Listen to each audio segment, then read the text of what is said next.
The federal government is suing the state of California over its aggressive stand against federal immigration law. Governor Jerry Brown of California calls this an act of war, and it is. But who fired the first shots is the question. California officials are trying to undermine, as we said, the laws that Congress passed. Oakland Mayor Libby Schaaf publicly warned of an impending ICE raid so that criminals could go into hiding and escape federal agents.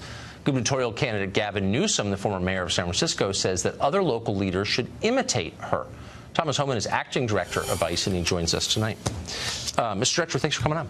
Thanks for having me. So when you have the largest state in the country saying it's illegal for anyone who lives in that state, private citizens, to cooperate with you, a federal law enforcement agency, what does that do to the work you're trying to do in the state of California? It makes our enforcement duties a lot more difficult in the state of California.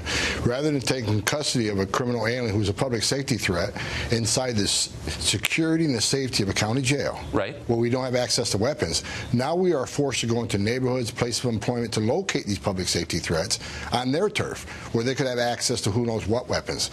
My biggest concern is one of my agents is going to knock on the door someday, and he's not going to go home that night. And that's very unfortunate, because he should have been able to apprehend that person in a jail and not be forced to go on his turf to arrest him. So this is making it more dangerous for federal immigration agents, but there's an irony here, because the state of California, its politicians are claiming that you guys are going door to door and rousting the innocent, but you're saying that their policies are making you go door to door. Yeah, look, let's be clear. The sanctuary city policies are forcing our hand, right? For decades, we've had access to county jails. We can take, some of us in the country illegally. They're sitting in a county jail, which means they're not a choir boy.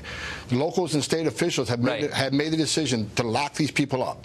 Well, and for decades, we went to the jail, identify them as illegal aliens, and take them into custody and remove them from the country, remove them from the community. But because they've limited our access to the jail, they don't share information with us. Now we are forced to go into neighborhoods, which, when the governor says he's protecting immigrant communities, or the mayor says she's protecting immigrant communities, they're not. They're releasing criminal aliens back into the very communities they live and they victimize. So they're putting the immigrant communities at increased danger of crime, and they put the immigrant community at increased arrest by ICE, because when we go to a home to arrest that target, if we find others, they will be arrested too. So they've actually put them in a bad position. And I'll add this. If they went to the immigrant community and asked the immigrant community, where would you rather have ICE, in a county jail or in your neighborhood, I guarantee they would tell you the county jail. How does it make you feel to hear your agents described, in effect, as bigots, as a domestic Gestapo by Democrats in California? It's an insult to the 20,000 American patriots that work for ICE. These are men and women that get up every day and strap a gun to their hip to defend this nation. They leave the safety and security of their home every day to protect their neighborhoods, to protect the community. And they're enforcing the law that Congress enacted. They're doing their job, their sworn oath. So it's an insult to many fine men and women. You don't make the laws, Congress does. So how do you respond when Brian Fallon, who's a former spokesman for Hillary Clinton, says that Democrats ought to run on eliminating ICE? If you look at the work ICE did, how many criminal aliens have we removed from these communities? How much safer have we made these communities? These politicians, they need to talk to the victims of alien crime. Talk to the parents that I talked to that lost children at the hands of criminal aliens. They need to talk to California, the California Sheriff's Association.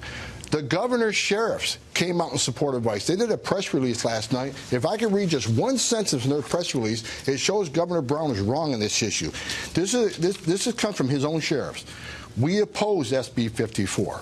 The bill is enacted still containing significant liabilities, which include restricting our communication with federal law enforcement about the release of wanted, undocumented criminals from our jails, including known gang members and other serious offenders. His own sheriffs agree with what ICE and DOJ saying. It's shocking. Mr. Homan, thank you for coming on. That was great. Thank you for having me. Good to see you.